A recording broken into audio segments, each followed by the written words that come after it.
Now keep going, Travis. I was gonna say I'm gonna make a really shitty commercial for Call right now for bounty hunting service. Hi there, my name's Call. Call me, call to meet you there. You want something shot? You want something dead? Call can get that job done. You want it from 20 feet, 50 feet, 5 feet up? I can do it all. Remember, you gotta call Call if you want something dead that's not above the law.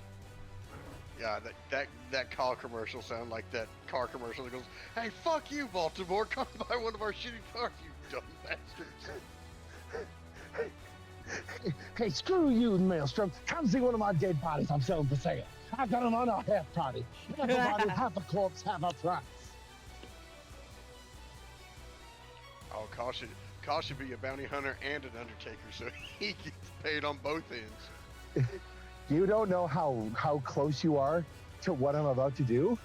Bob, I sorry in advance, Bob, for what I'm about to do, because it's going to seem very strange, but I have a plan. Dude, I have seen players do weird shit all the time. I do weird shit all the time, and there's always a reason for it.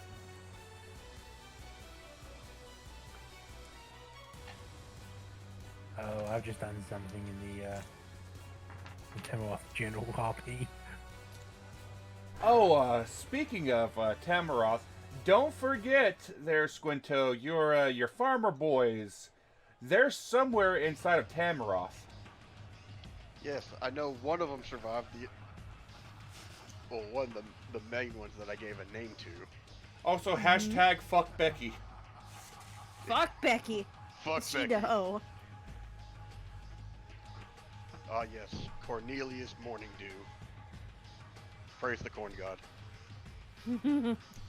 For those that don't understand the reference, back before the launch of Season 2, we had a number of one-shots in the Maelstrom setting, specifically in Tamaroth, for our patrons over on Patreon. And so these references are coming from those one-shots. Yes.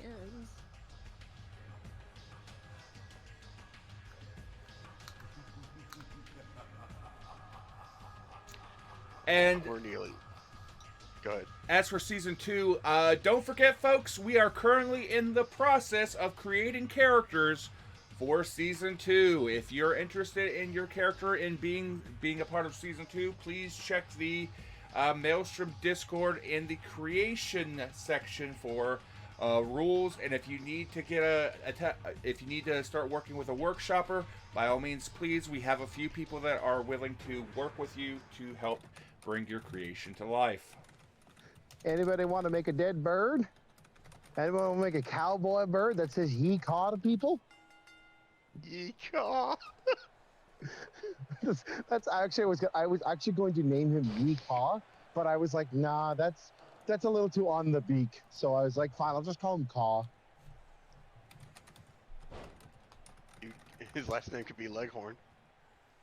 Cawhorn Leghorn. Fuck you, that's my uncle. You try to listen to that jabbermouth when he's trying to go on. I turn him into chicken. I eat chicken too. It's my own kind. Gobble gobble. Gobble gobble. I feel like if I'm doing this character call, he needs to be like like the characters like the everything they say in their exposition is always like the same delivery. Like he could be talking about like cherries, like delicious cherries. He could be sitting there like, oh, I'm gonna eat these cherries and I'm gonna do it nice and slow and take the peel and skin off. Like he could be talking about something completely nothing. He could be the nicest guy delivering you cookies and he still would sound like evil.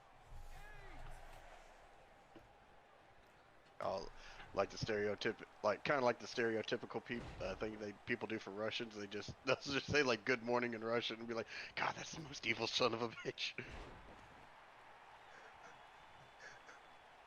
What? You ain't never heard like people speak in their native tongues or whatever with their full dialect.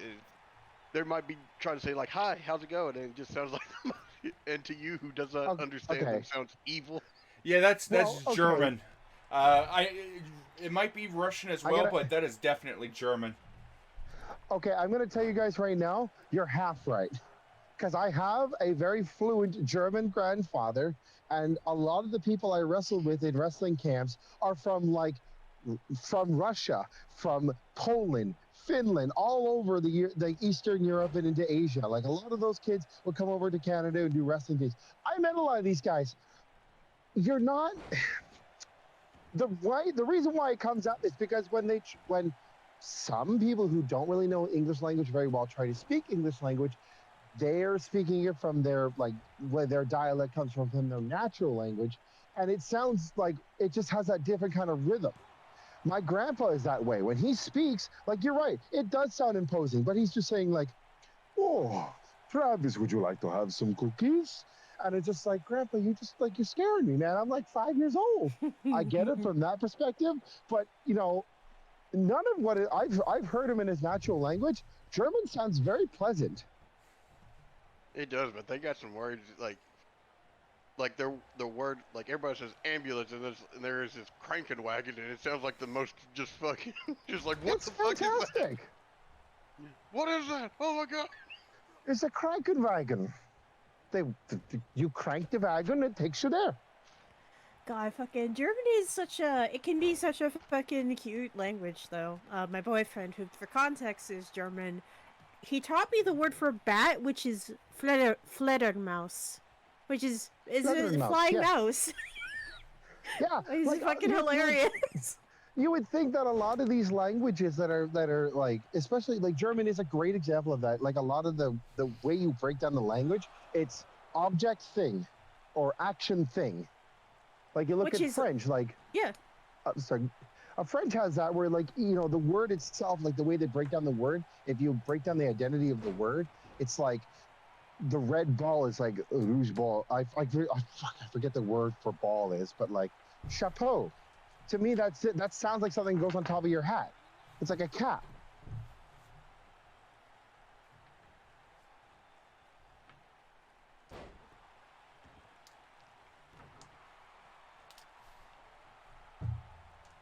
I feel like Germans have a different name for like, I don't know. I've got German blood and everything, and I've got family in German, but they don't ever speak German. They just have their rough accents and things like that. Mm-hmm. Well, yeah, they're here speaking to you, so. Yes, but I mean, they cook out of this world some of the stuff that you wouldn't believe. Oh yeah. But I just feel like there's just certain words, like they say it's one thing, but it means a completely different thing. Yeah, I mean, there's like everybody makes the joke about the letter 5 being just like a hodgepodge of letters put together. But reality is when you say it, like I forget the pronunciation of it. It's like Wand, help me For what? for the letter 5. The number 5, not letter 5. Hold on, I can speak English. Letter 5, huh?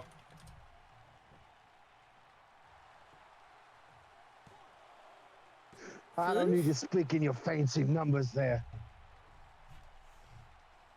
I feel like it's funf. Funfer,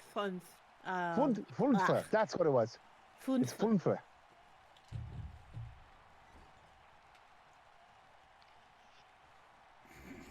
Let me ask then, for the languages in D&D, what do you think the most appropriate language fits the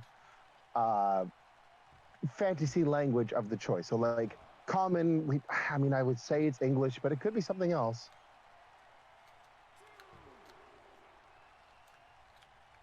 I'd say common is English. Dwarves is like Scottish/Gaelic. Common would either be English or Mandarin. Yeah. I mean, I would just like that would come from perspective. So from our universe, I guess Maelstrom's common is English. But if I'm putting like, for example, I honestly I like the idea that they had in the Unexpectables. Like avian is Japanese. That sounds like a very fun language to be like flying around with. Mm-hmm. Oh, just speaking Japanese. Konnichiwa. Watashi wa do nandio. I'm No. gonna be Gambate. No, A So- mile or more Cindy. that right there is the most Ka phrase to potentially say. What's that? Oh, why mo wo? What is it? Omae shindelu. There you go. Okay, let me try it. Oh my woman, Shindu. I just And I imagine. need banjo twangs to hit of that. I just imagine Ka's so much country accent getting in the way from him speaking proper Japanese and it being fluent. Like he'll cheer somebody on instead of saying Gambate, it's Gambati. Gambari! Oh no! Good luck there. Oh fuck! You get your gumbites out of here. No, Ka would be that sumbitch that speaks half Japanese, half English. Oh, Nai-chan. Gomen Oh my na God, Gomen I feel Nasari. otaku. Now listen here, there. None of you are my Nakamura. I'm going to be letting you know that I'm going to be giving you your shine. Oh, I'm going to be hitting you right in your shin and your shine. his favorite anime is Mono Cat Gary. My favorite anime is Dr. Stone because he's smart like me. Kyle would love Rick and Morty. He would. Yeah, I gotta just put it out there. He'd be a Rickus. He'd be a pickle Rick. Dude, anime is getting fucking weird nowadays. I have recently learned Now? that there is an anime where a kid gets reincarnated as a fucking vending machine. Yeah. Oh yeah, that light novel. What? I'm surprised it took them that long to adapt that shit. I'm surprised we're not sued for copyright because we did it first.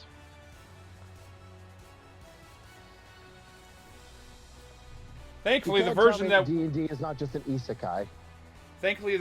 we did when it comes to the vending machine is up to Creative Commons. Thank you, SCP Foundation. Ooh. Ra-ta-ta-ra-ta. Anime gets real weird, especially if you go into the mangas before they ever become an anime. You can find some out there stuff. Mm-hmm. I honestly think that there are, and this sounds really stupid, but I feel like there's like, the reason why it's getting so weird is because they're just giving it to like Chat GPT and just going, okay, I need a new anime, go. And they give them like 4 different topic suggestions, like vending machine, cockroach, baseball bat, cell phone. And they're just like, okay, I got this. And now we have all those animes. Also, it fucking figures that this edgelord motherfucker would have a victory pose like this. Listen, I'm surprised it didn't give me the selfie stick one.